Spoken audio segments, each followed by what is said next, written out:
glad to be here today, and let's talk about some markets. We're going to talk about micros versus minis, but I'm going to do some market environment first because it all stems from that, Tom, right? At the end of the day, when you look at a micro versus a mini, I mean, we all know that the mini is going to be 1/10 the size. Everybody knows it at this point. I mean, micros have become an even more popular product than the minis, and I think that it's a mistake in some ways because obviously there's a place for the micros, there's a place for the minis, and for me, it comes down to style and market environment. When you're looking at a micro, my mindset is always, if you're a new trader, a micro is obviously the path for you. Sure. Because it's a smaller product. But if you've been trading for a while and you want to try out a new market, some of you maybe are trading S&P Dow or NASDAQ or Russell, you want to go into one of the other markets, or you want to go into crude. Crude micros become a massively popular product. I mean, I've seen so many crude traders move into micros, and I think it's good for strategy testing, but once you test it, you have to check the box. What style are you trading? Are you trading in a swing position? Are your stops really wide? Because you're going to pay a lot more for a micro, and you're going to get a better bang for your buck in trading the bigger contract, meaning that you're probably going to trade more contracts. And if you're working your way up to a full CL or a full ES or a full NQ, you want to make sure that you're actually being with the bigger product so you don't trade too much and really overtrade yourselves out of situations and cost yourself too much in fees. I mean, that's a mistake I see a lot of people make. You know, they think just because it's a small tick value, what happens is that they commission themselves or fee themselves into a hole. So that's why today what I want to talk about is let's go to market environment first, understand it, and then I'm going to go over some scenarios where I think that the micros just make sense. It doesn't matter how much money you have or don't have. Sometimes a micro or a mini is a better trade. Right. And let's take a look at the charts. I think just to be clear, those who are new, the minis are bigger than the micros. It's easy to get mixed up, right? Because micro, mini, if you're talking about a food or some,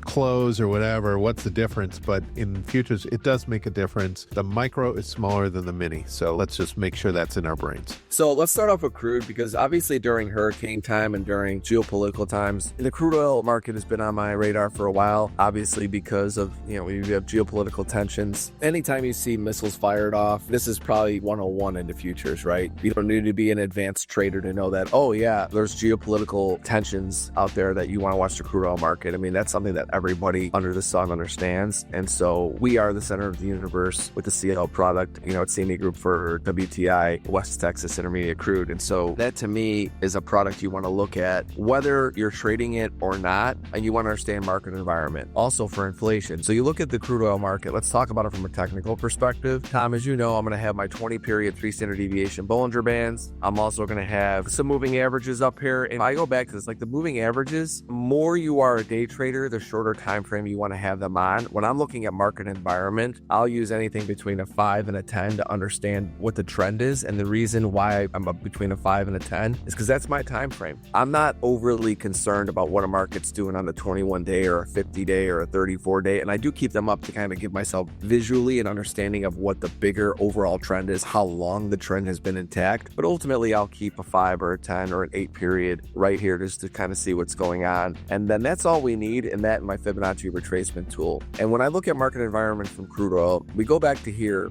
You can really kind of time this even back to what's been happening with Israel and Iran. And even though it's not been a super clean trade, there's been this underlying bid in crude oil. And so when we look at it, one of the things that I look at in market environment and why I'm starting in crude oil is just because, like I said, it's a hot topic, obviously, I think for so many reasons. I always look to see what it's doing relative to my 50%. So my Fibonacci retracement is from the top Bollinger Band peak to the bottom Bollinger Band peak. Whichever Bollinger Band peak encompasses the Bollinger Bands post where you draw it, right? So like if this Bollinger Band were to get above the high or below the low, these would become invalid to me, right? So once it encompasses an area, that basically tells me we're boxed in. Like the market, it's gone from expansion to now contraction. And now we're just in this area where I use a 70%, 50%, and 30% level to understand how the market's reacting to a time of contraction. And the reason why I think about it from that perspective is because when we're between the 70 and the 30, it really tells me that we're caught in between the meat of what that volatility expansion was, right, Tom? So like that peak high and low where the 3 standard deviation went out and then it came back in, and it's like, okay, now we're coming in for contraction. It's like, is the meat of the trade taking place in here? If it gets below or above that 70% area, then I start to look at it and say, all right, we're now potentially into expansion again. And why I talk about crude first today is 75.23 is key. I mean, you can see these moves are pretty wild right now in crude oil. There's just a lot of crosswinds in it, and I think that underlying though, it's holding the 50%, which is really that gauge of of like, can expansion go higher or expansion go lower? And if we start holding above 75.25, I would not be surprised to see crude go into the low 80s. And so that's something we all have to watch, I think, as traders, because if crude oil starts really ripping higher, how does that start to impact really what's happening, indexes, everything? Because crude oil is that commodity that everybody has to keep an eye on. So my initial thoughts when I'm looking at the markets right now are, if crude oil starts holding above the 75-ish area, it's kind of game on for a rally, and I think that it would be hard for me to see a reason not for it to go up into the low 80s. Oh, yeah. We've been pointing out 75 just as a psychological number as well. But you look left, you see a lot of trading in late August, mid-August, and even in July. We keep coming back to 75. Now we're coming back to it from the lower end. And, your moving averages, your 5-period moving average is going to stay close to price, but we really haven't closed below it since about, end of September. So that is very bullish. And I like the idea of breaking up your Bollinger Band zone into expansionary and kind of, I won't say contractionary, but kind of sideways motion as we break out of 70%, happens to be right at 75. So I don't think there's a coincidence there. No, and when I see this like this, so I go back to like your moving averages or a ripper down into the low 70s. This is a market where most traders are probably going to be trading micros in this if you're trying to participate long, because the volatility is really high around this area. We're trying to break out of a downtrend that it's been in for quite some time, and the market is just not going to make it super clean. So what I like in a micro versus mini scenario, which is, it's not a mini, it's a crude oil versus a micro, because it's not any crude oil, because there actually is a mini too, which is a whole other topic. It's kind of like there's the in-between product for crude, the QM, but I look at micros versus the big, the CL. And what I like is, I go back to it. Let's start off. Market environment is the key for every strategy. What environment are we in? Crude oil to me is got support from the macro. It's got support from the technical. It's trying to break out higher, but it's going to be volatile. My thought process is, I want to go to a micro and I want to try and buy dips using micros because I have a wider stop for a longer term swing position. Even if it's intraday, I can widen my stop so I can try and stay in that position, right? Because there's so much news that can move this market. And so that's why you would choose a micro over a mini in this specific situation, or mini. I go back to a big one. So it starts with market environment and then how you're going to go about trading it. So this is a very simple one that, like I said, with crude oil. And now let's go into the indexes, and I want to talk about what we're seeing in S&P, Dow, and NASDAQ. So here's the ones where we have majority of the traders really participating, and you've got so many micro traders that have come to the marketplace. I'm a mini trader in the S&P. I actually use micros in NASDAQ here or there, but I pretty much use minis for everything across the board. And it goes back to the main theme, when to use a micro versus a mini. Micros are strategy testing. I think if you're in any mini S&P, or if you're trading the NASDAQ, Dow, or Russell, and you're looking to go into a different market, I believe in testing your strategy if you have the financial ability to put it in a live market. A micro is a much better place to test a strategy because you're actually getting real fills. I think that so many traders are going into sim and the expectations are totally skewed there because you don't have the actual live liquidity. So you don't know how your fills are going to be in. You don't know how your fills are going to be going out. And so there's just a huge discrepancy when you go from automation of testing a strategy. And I'm not saying you're going to be automated, but you're testing a strategy through sim and that you're moving it to live. The results never work out really the way you want. And micros can be a great place to test a strategy. You also want to look at micros anytime you're counter trend trading. So like anytime that I see a trend that like I want to go against, this is where I use the micro NASDAQs. If I'm going to short the NASDAQ, which I try not to do much often these days, or if I am, I'm going to use micros because I'm going to use a wider stop and I'm just going to break that order down into a much wider area of execution. I'm not going to be super price sensitive. I'm not going to let the NASDAQ do a 50 handle ripper and just tick me out of a big NASDAQ and then all of a sudden break 200 points. Right. Stuff that pisses me off more, right? So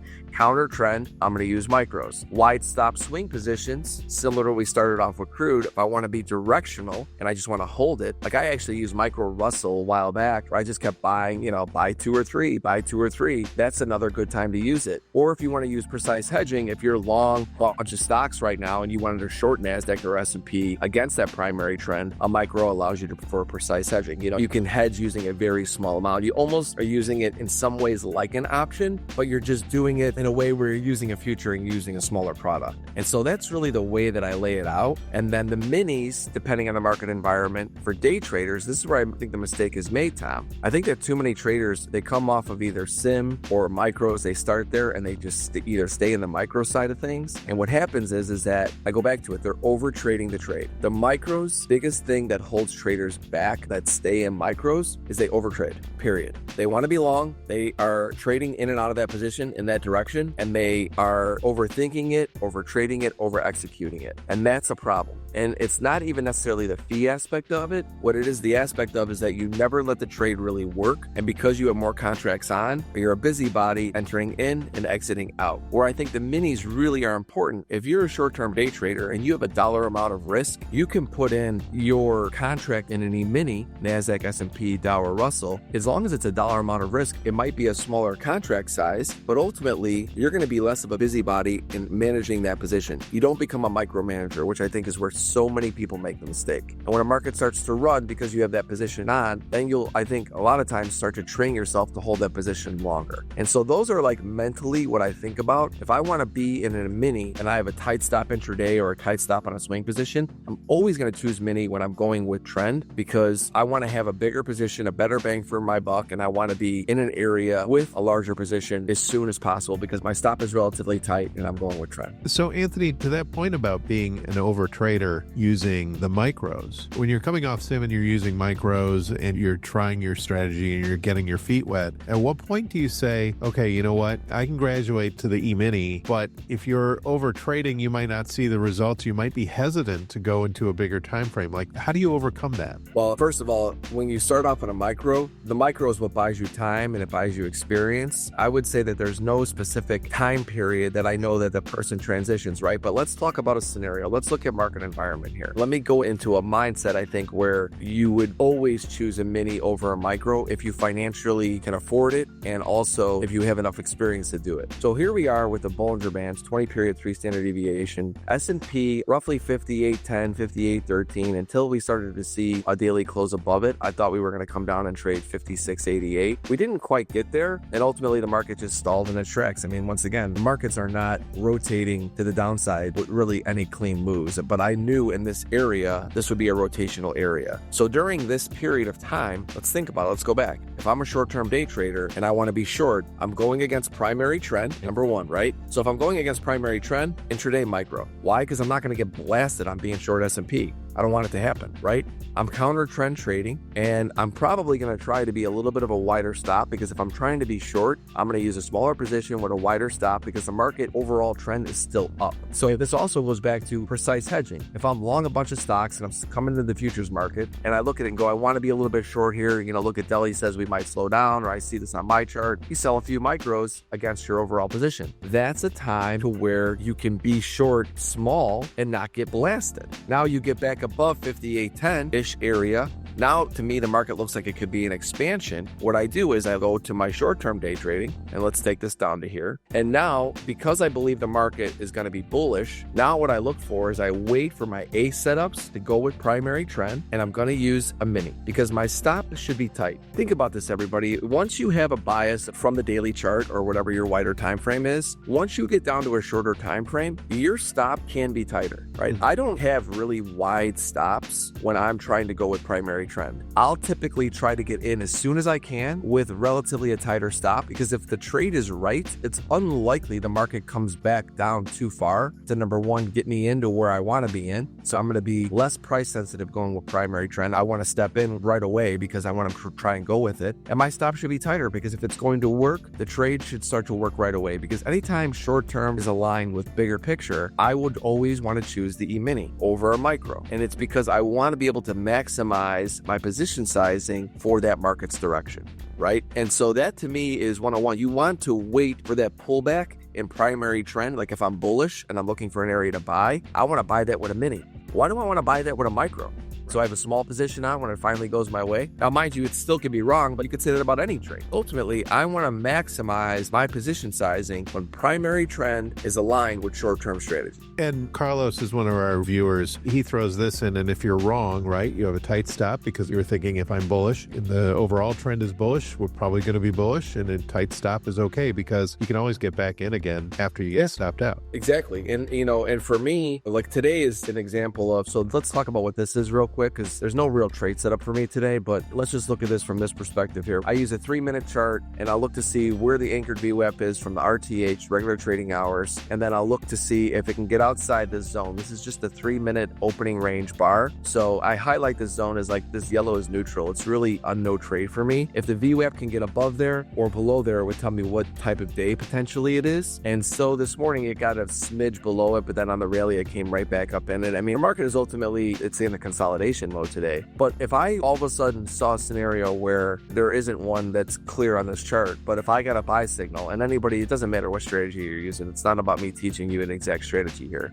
but it's about understanding that if I saw a signal today to be long, I would use the tightest stop possible and I would maximize my position sizing with a mini because I'm going with primary trend and I finally got the trigger on the short term. And it goes back to why it was Carlos, you said, right? Yes. I mean, he's exactly right. I mean, I use the rule of 3 for so many things. I've been using that for over 20 years. You know, I typically get in a third, and I typically will give myself 3 strikes, you're out. It's a very baseball reference. For me, if I'm wrong the first time, if it's with primary trend, I give myself 2, maybe 3 times to be able to do it, right? And then it's like, okay, done, right? If I'm going against primary trend, for example, the other day I got clipped on an 8-point move. I shouldn't even have been trading that day, but I was trying to be short S&P and I actually got kind of clipped out at the high tick almost, and I was short and I lost 8 points in the market. Now on that specific day, I stopped right after that. I'm like, buddy, you just lost 8 points and I really wanted to be short, but I'm like, listen, you're going against primary trend. You're either going to sit here and get killed all day long trying to be short, or you take the lump and move on. And it was one of those things where I just took it and moved on, but I'm not going to fight a counter trend trade with minis and try and stay against a primary trend and keep giving myself chances. I mean, it always comes down to, at the end of the day, everybody, micros versus minis, it comes down to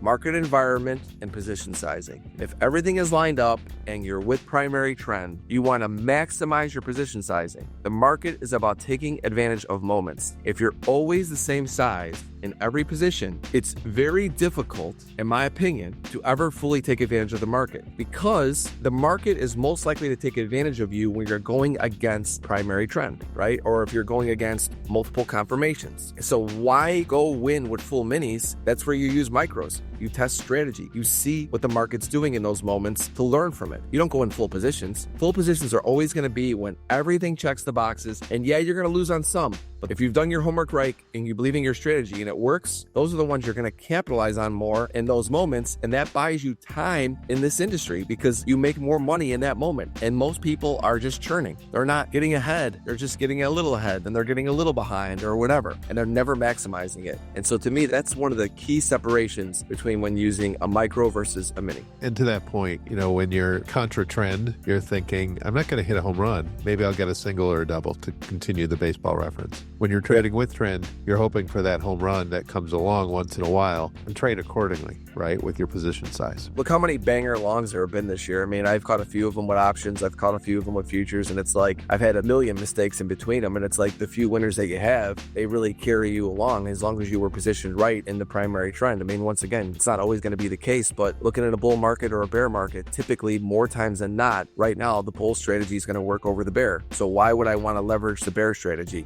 Just because I think the high is in, you're going to get crushed. Right. You know? Anthony, thanks so much for coming on, and great to hear that you are doing well. Thank you, everybody. This presentation is for educational purposes only. All of the symbols, trading ideas, and live trading are for demonstrational purposes and are not recommendations or trading advice. Past performance may not be indicative of future results. All of the information and opinions expressed by third-party guests are their own and are not necessarily those of NinjaTrader, LLC. Trading futures involves substantial risk and may not be suitable for everyone, and trading futures can result in losses greater than the initial required margin. Traders should only trade futures with risk capital. Risk capital is money that you can afford to lose without jeopardizing your financial security or current lifestyle. You can find additional disclosure information on the NinjaTrader website.